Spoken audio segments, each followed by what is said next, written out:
When people hear Macon, they don't immediately think danger. They think history. They think music. They think Southern charm. They think about the legacy of artists who came through this city, the culture, the festivals, the food, the hospitality. They think about road trips down I-75, families stopping through, college students, futures, a city with roots, a city with soul. To a visitor, Macon can feel calm. Quiet neighborhoods, churches on corners, barbecue, smoke in the air, front porches, and slow conversations. It doesn't look like a war zone. It looks like a place you could grow up in, a place you could build something in. But here's the part that doesn't make the brochure. 90s when the Macon Police Department first formed their gang unit. Now in 2020, Bibb County, they haven't been since the 1990s when the Macon Police Department first formed their gang unit. Now in 2021, the number of known gang members has actually dropped. The way those gangs are operating have also changed. Sarah Hammond spoke with one of the first officers in the gang unit who says things are very different.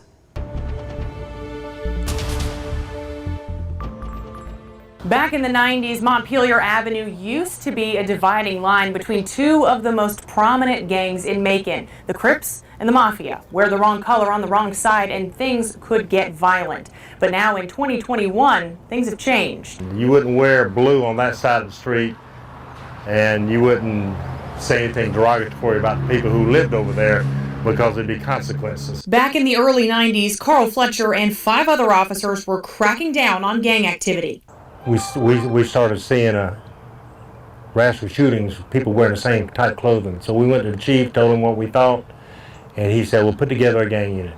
Back then, it was the Wild Wild West. Now, 20 years later, he says things have changed. That building right there is a vacant building and is a perfect mural to spray paint, you know, who you're affiliated with. But there's not a thing on it, which tells you that the way they work now and the way they act now is not about graffiti. It's not about turf. It's not about colors. It's about money. Nothing but money. According to Fletcher, that means some of the gang members are more interested in selling drugs than fighting with each other. I'm doing good though, man. Well, that's good, man. I done growed up now, man. I'm past. I wear all color now. Reginald Kendrick lives in the Unionville area, and he says he can see the change because he used to be a part of it. From back in like 94, 95, 96, 97, the ones who used to be out there like acting, doing all kinds of things, now we done overcame that, you know. Everybody grown now, you know what I'm saying? We wear whatever now. It's about money. Corporal Tatrius Gray is one of the 3 deputies currently on the gang unit at the Bibb County Sheriff's Office. It's 5 well-known gangs, which are your GDs, your Bloods, your Crips, your Folks, and your Mafia. In 2016, WMAZ reported that Macon Bibb had 30 active gangs and 600 active gang members. In 2018, that number dropped to 500. Now, Gray estimates there are around 300 active gang members in the county. Some of the guys and girls are getting older enough to understand that that's not the life to live no more. He says he grew up in Unionville and knows a lot of young kids in Macon need a mentor. Don't look at them sideways because they might have a past, but everybody got a past. So you got to look over that stuff and try to start them from a new person from where you get them at and just build them from there. Give them an opportunity, don't take nothing away from them. Although the number of known gang members has dropped over the years, Fletcher says he hopes that trend continues. So I'm hoping that'll happen, that older people will tell the younger people, especially the older gang members, will tell the younger, don't do it. Just don't do it. It ain't worth it. Last year, the GBI announced they were expanding their gang task force into Bibb County, and Gray says so far they haven't built that relationship yet, but he says when they do, their resources are going to be a huge help. In Macon, Sarah Hammond, 13 WMAZ News. This is a story about an American city, its past, its struggles, and its hopes. It's a story about young lives, violence, and the power of community. You're listening to our deep dive on gang violence in Macon, Georgia. One of the most talked about stories in public safety discussions in the state. Over the next such and such minutes, we'll explore history, individual cases, real data, and what solutions are being tried right now. And we asked Gray if any of the homicides so far this year are tied to any known gang members. He says they are still open investigations, so he can't say for certain yet. He did say when there is a homicide investigation, they do go in and see if any of the suspects can be tied back to known gangs in the county. 70 people died by homicide in Macon in 2020. Now, before we get off into that, Macon is located in central Georgia, traces its roots to the early 1800s, growing as a hub along the Ocmulgee, and I know I said that wrong, river, and later becoming known for music, culture, and Civil War history. Its consolidation with Bibb County defined the city government we know today. For many decades, like many mid-sized U.S. cities, Macon has faced economic ups and downs, from industrial growth to job decline. And those forces shaped its communities and neighborhoods. But in the 21st century, one issue has become especially urgent: the rise of violent crime linked to gangs and retaliating shootings. 22. Investigators say many of them were targeted killings. We often hear about gang wars in Macon and how some of the city's homicides are connected and retaliatory. But how? Tonight, 13 Investigates Ashlyn Webb explains one case where the Bibb County Sheriff's Office has linked 3 of Macon's homicides. 2 years ago this month, Ahmaud Norwood was found dead. Then 1 year and a week later, one of his alleged killers, Damian Felton, killed hours after he got out of jail. And 2 days after that, someone gunned down Norwood's half-brother, Armando Cortez Clark. Investigators now say these 3 murders may have been retaliation, an attempt to even the score, all connected by gangs and family ties. To explain this story, we have to go back to May 7th, 2021. I come the other way and I seen the arm sticking out one in the back. Willie Marshall was walking along Churchill Street at the edge of Macon's Unionville neighborhood when he found the body of 26-year-old Ahmaud Norwood. He was underneath a mattress in an illegal dump site. People that have so little regard for human life or a human being to kill them and then just put them in the side of the road in a rubbish dump like this. His body partially burned, along with an ankle monitor still attached to him. He had bailed out of jail just 3 months before. But while investigators collected evidence and news reporters, including myself, were with the sheriff at the scene, gunfire. You and I were there getting ready to do an interview, and he pulls up, I think it was in a white Dodge Charger. According to a report written by a deputy closer to the shooter, the man yelled the words, "It's hell or jail," repeatedly. Did investigators ever find out who that was at the shooting? No, we've had some tips on who it was, but we haven't been able to drive it down specifically as to who that individual was, and we don't particularly know whose team he was on. But investigators do know who was on the other team, the ones involved in Norwood's murder. Deputies arrested 28-year-old Jerome Beasley, 45-year-old Margaret Dudley, and 26-year-old Damian Felton.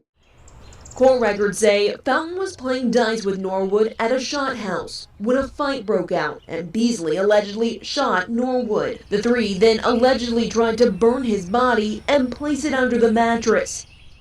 Damian Felton spent a year in the Bibb County Jail until Friday, May 13th, 2022. Noon tonight, a Macon man was shot to death outside his home this morning, hours after being released from jail. According to court records, a judge granted bond and he bailed out of jail at 10:41 p.m. after posting over $82,000. Less than 12 hours later, on May 14th, Felton was standing in the front yard of his home on Harold Street when someone shot and killed him. Who do you think killed Felton? We may have some ideas. We hear things in the street, but not enough right now to really make an arrest. But whoever shot him knew where he was, and that was sort of a targeted attack. Court records say Felton belonged to Macon's Gangster Disciples gang, and Norwood, the man he was accused of killing, a member of a rival gang, Macon's Mafia. We had heard word on the street that there was going to be some retaliation, and that's sort of what took place. Just 2 days later, on May 16th, while Bibb investigators were still processing evidence in Felton's killing, 4 or 5 men were seen chasing Norwood's half-brother, Armando Cortez Clark, down Ibex Street. The Bibb County report says witnesses saw the men firing shots from both sides of the street at him. Clark died there. The shooters got away and still haven't been caught. Investigators say they don't believe Clark was part of a gang, just a relative of Ahmaud Norwood's. But Sheriff Davis says investigators believe his death could have been gangs trying to even the score after Felton's death. I think you could speculate that there may be some connection, within 2 days after Mr. Felton loses his life, someone connected to Norwood loses their life. The climate of these individuals, the people they run with, the type of activities they're involved in, leads us to believe that, sort of a get back, you get this one, I get that one. And in Felton's case, investigators question whether his death was street justice for Norwood's murder. It's sad it causes us to have one more homicide to investigate, but these individuals, they affiliate themselves in these groups, and they affiliate themselves into these circumstances to where that they're dying to belong to some group, and sometimes they get their wish. Felton and Clark's murders are still unsolved, but the sheriff says they remain open investigations. The 2 surviving suspects in Norwood's case are indicted and awaiting trial, but both, according to court and jail records, are out on bond. For 13 Investigates, I'm Ashlyn Webb. If you have any information about Felton or Clark's deaths, the Sheriff's Office asks you to call Macon Regional Crime Stoppers at 1-877-68-CRIME. And you can head over to 13WMAZ.com for the full web story. You'll also find a timeline of Macon Bibb's gang killings. Families of 15 Macon teens buried their child last year after losing them to gun violence. Those losses will have ripple effects beyond their homes and their schools. So what role do Macon street gangs play in this increase of teen deaths? Tonight, we continue our series, Caught in the Crosshairs, the risks and remedies of teen violence. One of the most heartbreaking trends involves young people. In 2022 alone, 15 homicides occurred among those under the age of 18. By 2024, that number dropped to just 2 homicides, indicating not just fewer killings overall, but fewer involving teenagers. These numbers show us that violence prevention works, especially when focused on at-risk youth. However, these numbers are not updated. It's 2026. And Macon just had one of its most bloodiest weekends of the year. Let's dive in. 13 Investigates' Ashlyn Webb talks with a former superior in a Macon gang about how the gangs operate and how they drive violence in the city. My name is Lataris Oliver. I have come a long way in life. I used to be in the gang. This is where Lataris Oliver's story started. Anthony Holmes on Eisenhower Parkway. I was born and raised here in the project. Yeah, about 10 gangster disciples alone on this street. 5 down this side of the road and 5 over. How young were you when you first started talking to gang members? About around the age of 14, 15. I seen all the popularity that these guys was getting and all the girls and the money and cars that they was getting by just being in the gang. He says by age 17, he had dropped out of school. He began recruiting other gang members as young as 11 years old and also started dealing drugs. See, I was in a gang called Gangster Disciples. So our colors was black and white. So every day you get up, put on your colors, you go meet your superior, and then you meet up and see what the activity for that day is, whether we go do a drive-by, what head drug dealer we go see today to get the best deal to sell drugs. It was a business. It was a business. Oliver says gangs then and now claim territory street by street. It's a war over money, drugs, women, and power. We never knew when our enemy was going to cross over in territory. So we had to have guns, we had to have knives, we had to have all kind of weapons and be ready to kill. And that trend is only getting worse, especially with teens in gangs. In 2022, Macon lost 15 teens to gun violence, more than double from the year before. Bibb County Sheriff's Office says a third of them were affiliated with a gang. Lieutenant Jason Batchelor is part of Bibb County's gang task force. As young gang members die, he says younger children are joining. That younger element has a greater propensity to use violence to gain stature within that criminal street gang. It's startling, when you hear these 12, 13, 14 years olds that are involved in these drive-by shootings. I got friends that in the grave. I got friends that's in prison for the rest of their lives. I'm one of the blessed. I'm blessed.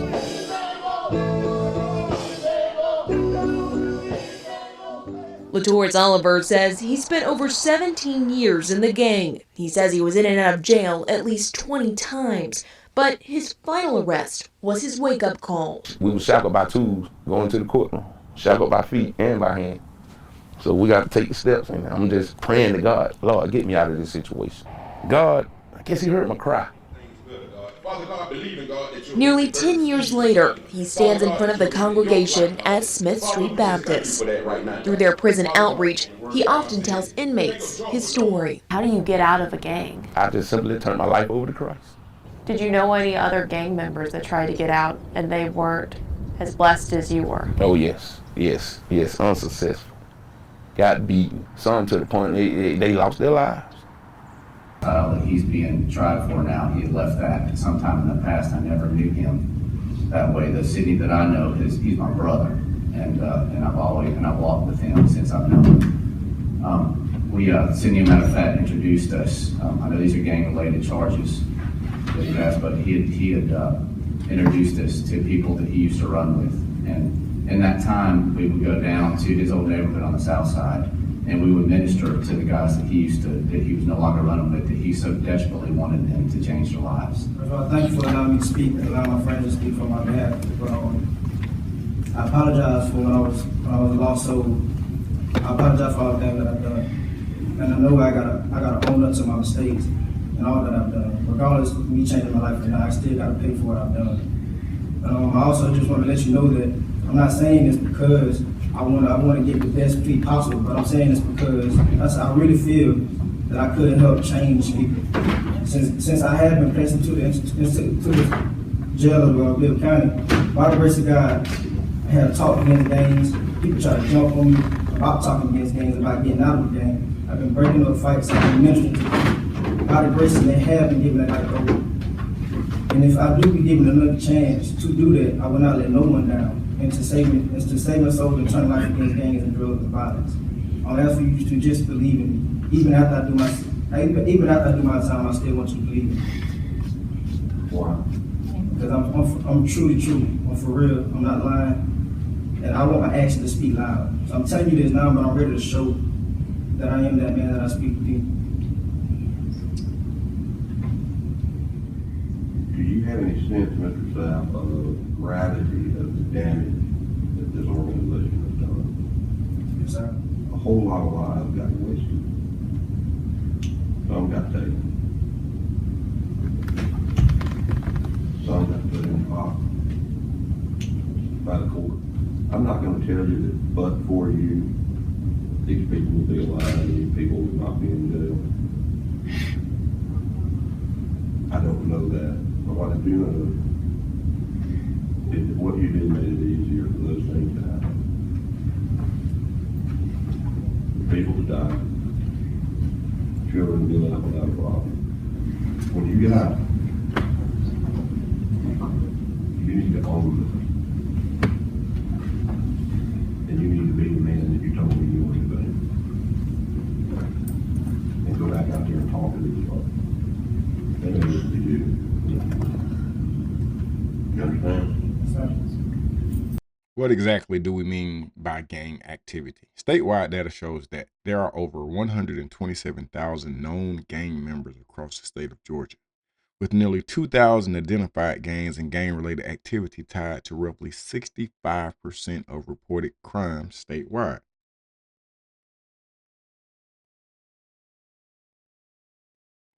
In Macon, law enforcement has focused on several organized criminal street gangs. One of the most prominent is what local and federal prosecutors have called the Macon Mafia, a criminal enterprise involved in drugs and violent crime. Leaders of the Macon Mafia, included its founder, have received federal prison sentences for crimes including possession of weapons and drug trafficking, sending clear signals that violent street organizations will be prosecuted to the fullest extent of the law.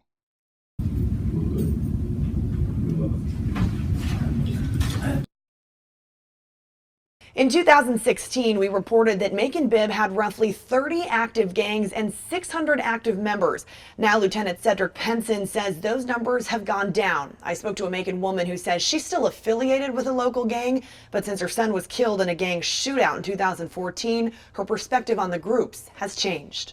Vigilant. I mean, we are relentless in what we do. Inside the Macon Bibb gang unit, investigators sift through guns, drugs, and other evidence.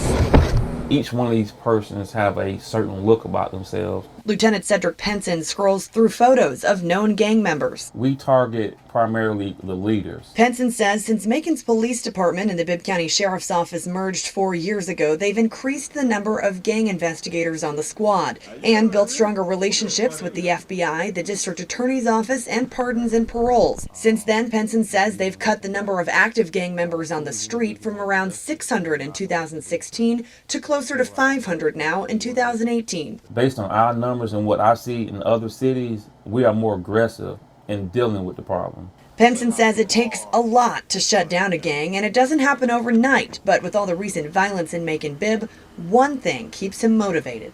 It only takes to see a child being buried. It only takes a mother to be crying. A mother like Nikki Johnson. Children should bury parents. Parents shouldn't bury children. Johnson admits that she and her son Corey Hollingshed were both active gang members in 2014, the year he was killed in a gang-related shooting at Wings Cafe. I don't want more mothers to join my shoe gang. You know, walking my shoes as a parent or as a mother of a murdered son. Now, like the gang unit, she's advocating for peace and education. I advise a child don't ever get in the gang. You can't go to no job interview or fill out an application and you ask for your history. You can put down I'm a West Side Gangster Crip or I'm a Mafia. You can't do that. When it start costing them money, jobs, opportunities, people tend to stop doing it. Penson says he's also noticed more people denouncing gangs and fewer people glorifying them on social media, a trend he's hoping continues. It definitely takes momentum. And I believe with all the violence that we're seeing, everybody's motivated. We're supposed to take care of our neighborhood, build our neighborhood, not tear down. And after nearly 30 homicides in Macon Bibb this year, many people have questioned if a lot of those could be gang-related. Lieutenant Penson says not necessarily. At this point, he says only 1 or 2 of them are being classified as gang-related, though many of them are still under investigation. Suspect was arrested in connection to the vandalism incident at a Macon Walmart last month. 20-year-old Larry Dwayne White is charged with riot and criminal damage to property. He was released from the Bibb County Jail on a $5,900 bond. 5 other vandalism suspects have also been arrested. District Attorney David Cook says he's keeping criminal street gang activity charges on 2 of the accused vandals, despite requests from the Macon NAACP to reduce the severity of the charges. Cook says he has evidence 17-year-old Karan Green and 18-year-old Vashawn Rozier have some type of gang affiliation. Both are also facing criminal damage to property and rioting charges.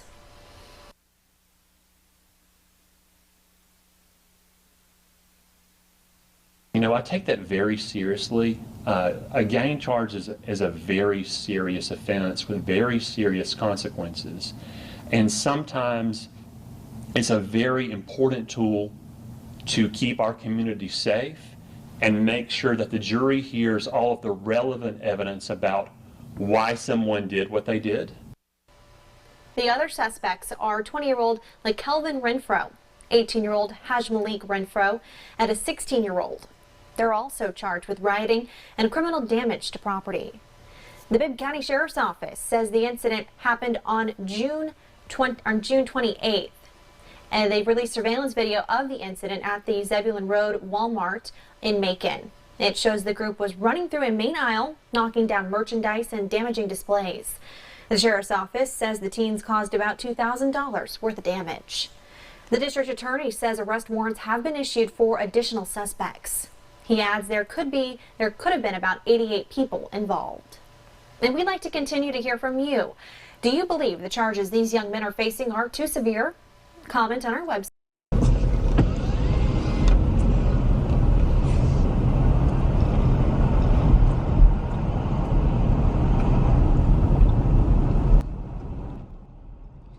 Let's talk about the why.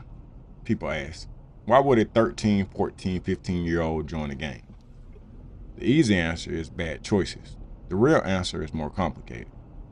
In cities like Macon, young people are often navigating poverty, unstable housing, limited after-school options, and neighborhoods where violence is normalized. None of that excuses harm, but it does explain vulnerability.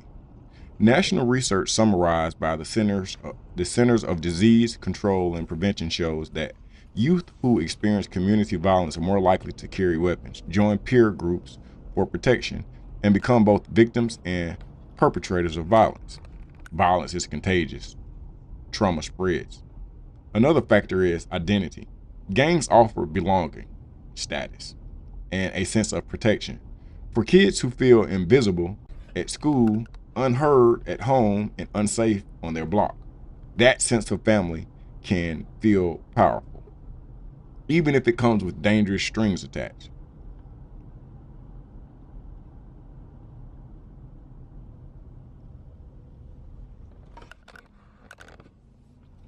Let's connect school outcomes to street outcomes. When students fall behind academically, get suspended frequently, or feel disconnected from school, their risk of street involvement increases or rises. Chronic absenteeism and repeated suspensions don't just predict lower graduation rates, they correlate with higher arrest rates later. This isn't about blaming teachers or schools, it's about recognizing patterns. In Bibb County, educators and youth workers have pointed out that when kids lose safe spaces after school, sports, arts, tutoring, the streets fills that time. And the streets don't offer homework help, they offer temptations. When young people feel like the system has already given up on them, gangs step in and say, we won't. That's the hook.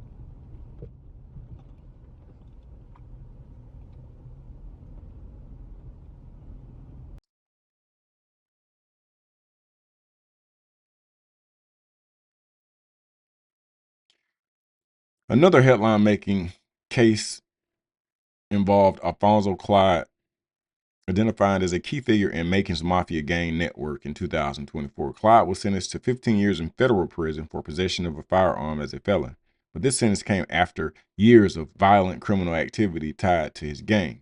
Federal prosecutors noted the impact his gang had on violence and drug distribution across Middle Georgia. Story tonight at 11, the founder of the Mafia criminal street gang in Middle Georgia was sentenced to the maximum prison term allowed by law for illegally possessing a firearm. 45-year-old Alfonso Clyde will spend the next 15 years behind bars, followed by 3 years of probation. Clyde pleaded guilty to one count of possession of a firearm by a convicted felon in April. The founder of the Macon Mafia gang was arrested in 2023. According to court documents, law enforcement found a handgun in Clyde's vehicle at the time of his arrest. He has multiple prior felony convictions, which makes it illegal for him to possess a firearm. 2 wanted gang members were arrested in Macon, and one of them was on the run for almost 2 years. The Southeast Regional Fugitive Task Force arrested 31-year-old Melvin Curry Jr. of Macon Tuesday. John Edgar, supervisor of the task force, says Curry is a member of the Mafia street gang. He was wanted for his alleged involvement in a shootout with another rival gang where a bystander took a bullet to the head. That victim did survive. It happened in the summer of 2012. Curry is charged with possession of a firearm by a convicted felon and aggravated assaults. Melvin Curry was wanted by the Bibb County Sheriff's Office on numerous counts of aggravated assault. In that situation, he is alleged to have gotten into a gunfight with some rival gang members where an innocent bystander was shot. The task force also arrested 24-year-old Albert Darnell Jordan. Now, according to Edgar, Jordan is a known member of the street gang Bloods and was wanted for aggravated assault and participation in a street gang. Albert Jordan was wanted on 4 counts of aggravated assault and participating in a street gang. Information was that Albert may be hiding out at a residence off of Houston Avenue.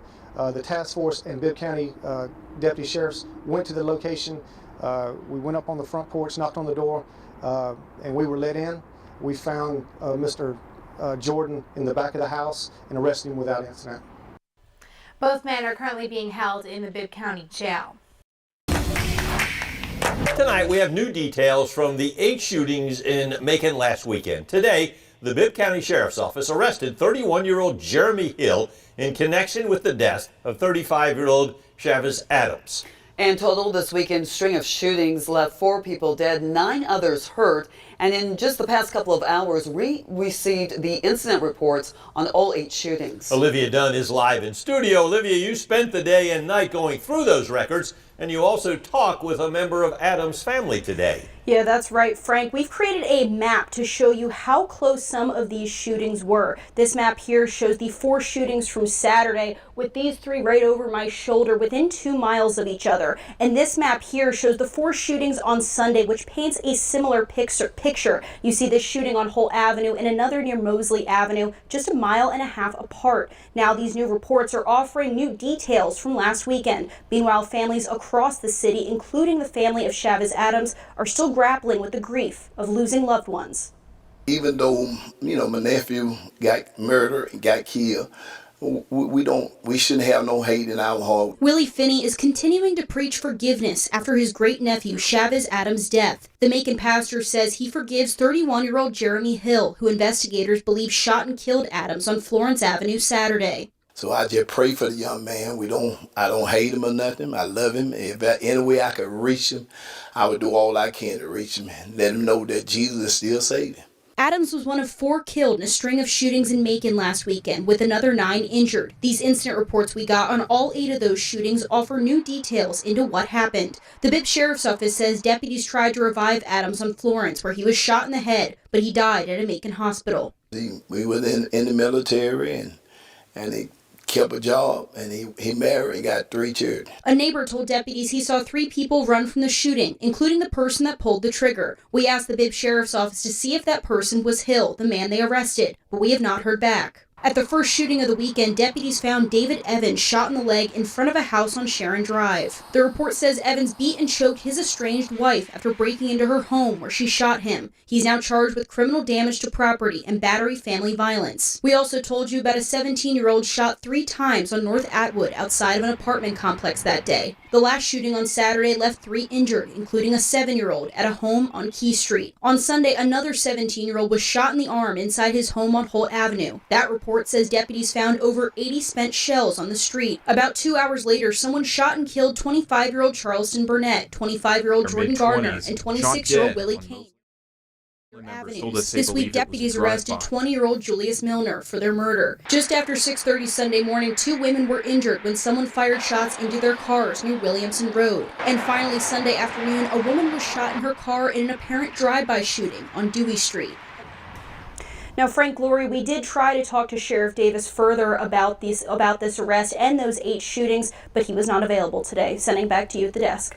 Thank you, Olivia. If you have information, you can call Macon Regional Crime Stoppers at 1-877-68-CRIME. All new at 5. The state prison system fired 4 guards accused of failing to stop an assault by an inmate at Macon's Central State Prison. The 4, Nelson Whitlow, Tyrell Williams, April Ramsey, and Shanella Jones, were all arrested this month and booked into the Bibb County Jail. The State Corrections Department says they fired all 4 on September 10th. According to state records, all 4 were hired in 2022 and working their first jobs in Georgia law enforcement. In the statement, the Department of Corrections says they have a zero-tolerance policy for employees who violate their oath, but they declined to answer further questions about the assault. Project Macon is an exclusive WGXA News series where we take a deeper look into the cause of violence in our community and what's being done to combat it. Tonight, our Brittany Miller kicks off that series with a look back at those lost and those left behind in what is becoming Macon's deadliest year. As we work to uncover why the number of people dying on Macon streets keeps going up, you should first know who those people are. Tonight, we're winding the clock back to the beginning of 2022, the year 70 men, women, and children lost their lives in the heart of Middle Georgia. I'm used to death. Lock Dog was born and raised in Macon. You know what I'm saying? I lost a lot of people, you know what I'm saying? I lost a lot of people. One of those who he lost was his best friend, Dedrick Bulls. He was different, you know what I'm saying? Like, you know what I'm saying? He was different. He was different. The 42-year-old dad was killed at Full House Tavern. He worked security there and a handful of other places around Macon. Bulls was the last homicide of 2022. The first was Carlos Gordon. His death marked the start of a record-setting year for homicides in Macon-Bibb. We're continuing coverage tonight on Macon's first homicide of the year. Killed 4 days into 2022 at Loaves and Fishes Ministry of Macon. Gordon's death would kick off the deadliest year for Macon-Bibb ever, with a string of murders every week that month, like 15-year-old Carmelo Ross and 21-year-old Deontay Hicks. In February, there were 8 homicides, including 6-month-old Major Williams. His mom and her boyfriend were both arrested, and recently, the boyfriend, Tyreek Dixon, was indicted for his death. According to an arrest warrant, the infant was taken to the hospital with head trauma and cardiac arrest, which doctors say was non-accidental. Then, the murder of a Macon mom at a West Macon hotel. Tammy Calhoun was shot by her boyfriend, who then shot himself. Less than a week later, 2 men were shot and killed at a convenience store. A 16-year-old was charged with their murder. Right now, that same store is being sued for its role in the murder of another Macon man a year earlier. As the calendar rolled into March, 3 others would be shot and killed, including 34-year-old Glenn Stevens, who had just moved to Macon. In April, 3 more people were killed, including another teenager. 15-year-old Tobias Williams was shot at Academy Sports late one night. He was found dying in the parking lot of Southwest High School. Just days later, in May, the 3rd teenager of the year was killed. 16-year-old Kymelo Early was shot while standing outside of a convenience store on Houston Avenue. 7 others would die that month. Everybody got guns. You know what I'm saying? Like when we grew up, it might be 15, 20 of us, but only 2 of us got a gun. Now it's 15 to 20 people, it's 20 people got guns. Then when summer hit, Macon had its deadliest month of the year, June.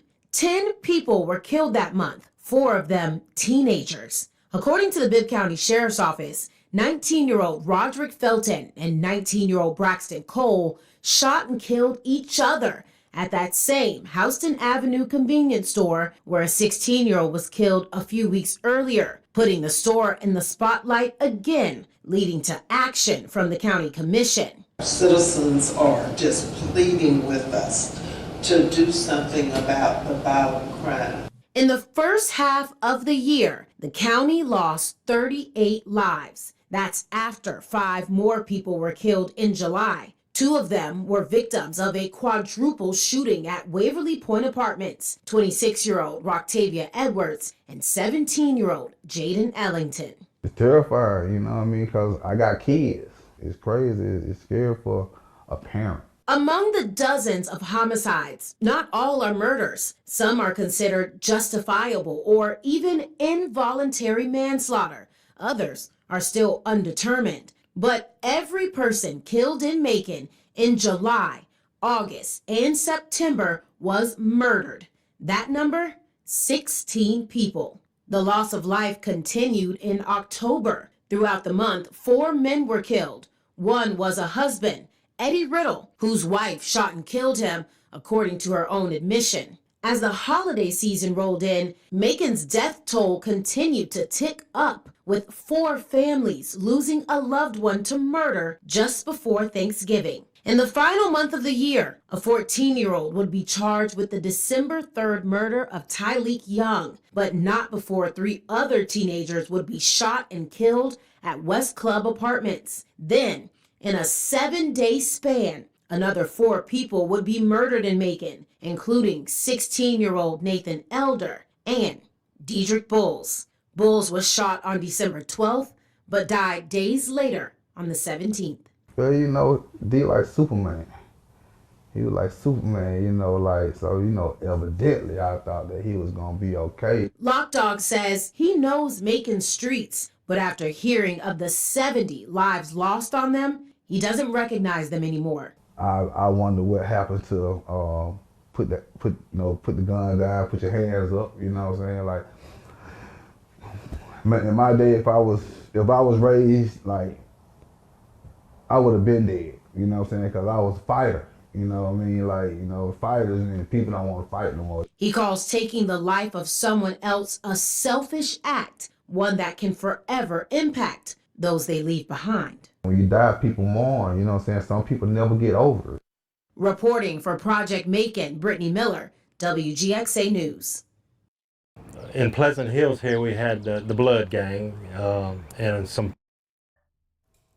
Hello and thanks for joining us tonight. It has been a little over 24 hours since 28-year-old DeAndre Gay was found dead from a gunshot wound on Macon's Ibex Street.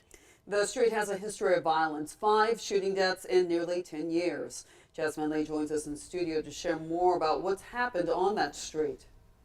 That's right, Frank and Lori. The Bibb Sheriff's Office says they responded near the intersection of Ibex and Chapel Street Sunday night. While this is the first shooting death we've reported on Ibex this year, it's not the first on the street. I spoke with people in the area about Ibex Street's history of homicides. Getting to be pretty bad over here on this side of town. Kenneth Riley says living on Ibex Street is not what he had imagined. I wish people come together and stop all this violence. Riley's lived here for nearly 8 years, but he doesn't see the situation on Ibex Street getting better without some sort of intervention. It's been going on for quite some time. There's been a couple of homicides that been going on back on Ibex Street. Back in 2018, Bibb County Sheriff David Davis held a safety walk on Ibex Street after a house party turned deadly. 21-year-old Montarius Duggar died from a gunshot wound. At the time, the sheriff's office said they received dozens of calls, especially because of a liquor house where alcohol was sold illegally. The walk was supposed to let the people in the area know the sheriff's office is there to protect them. Let the bad people know that we're going to be watching them and to make a difference. Are we going to change this street with one walk on an afternoon? No, we're not. But it lets the neighbors know that we're here for them. Nearly a year later, 62-year-old Willie Green Smith Jr. was shot in the head on Ibex Street. Investigators and witnesses said there was an argument between Smith Jr. and his cousin over $20. People need to come together, but I don't see that happening. Then, violence plagued the area 3 years later. Deputies responded quickly from a shot spotter tip but found 28-year-old Orlando Cortez Clark dead from a gunshot wound. After his death, the sheriff's office said they believed Tez's death was to help rival gangs get even though Tez wasn't in one. Trying to see if it was real, then it hit me. And I kind of went to pieces. His family is still looking for answers, and Riley says after living by so much violence, it's time for a change. It is the young folks.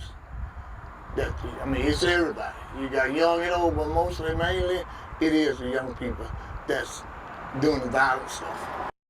Now, Riley tells us he thinks the area needs better security and community gatherings to address youth violence. Back to you. Thank you, Jasmine. The sheriff's office is still trying to piece together Sunday night's shooting. If you have any information, you're asked to call Macon Regional Crime Stoppers at 1-877-68-CRIME.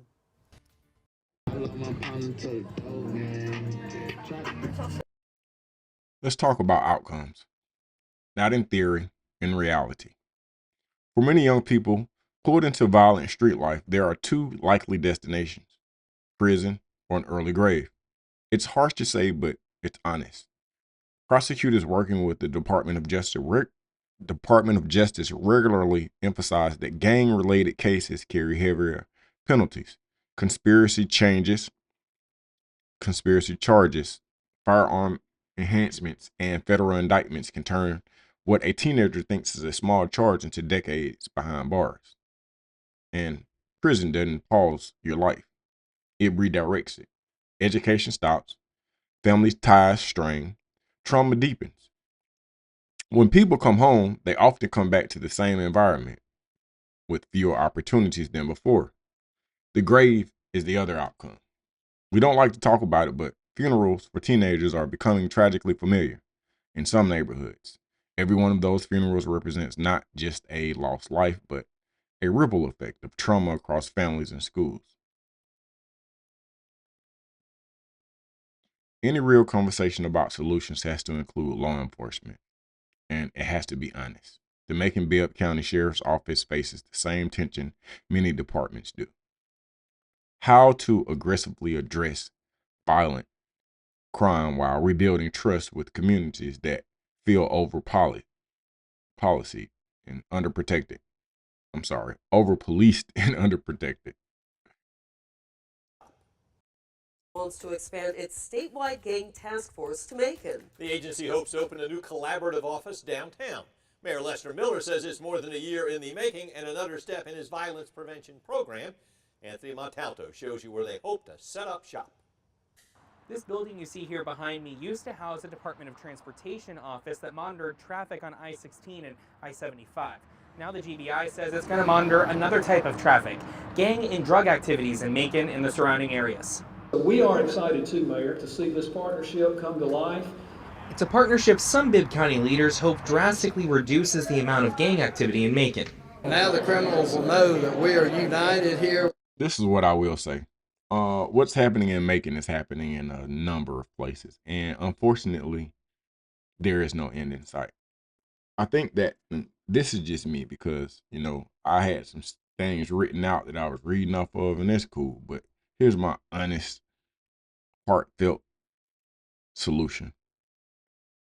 We have to begin from this day forward dealing with our kids. When I say our kids, as soon as they're able to comprehend English, we have to start pushing emotional intelligence and critical thinking, independent thought, and conflict resolution. These have to be elements that are just as important as your colors and your numbers, because if not, then that process will continue. I think that the individuals that are here, you just got to wait for them to kill each other. That's the God's honest truth. You can lock them up, you can throw away the key, but they still gonna find a way to kill each other.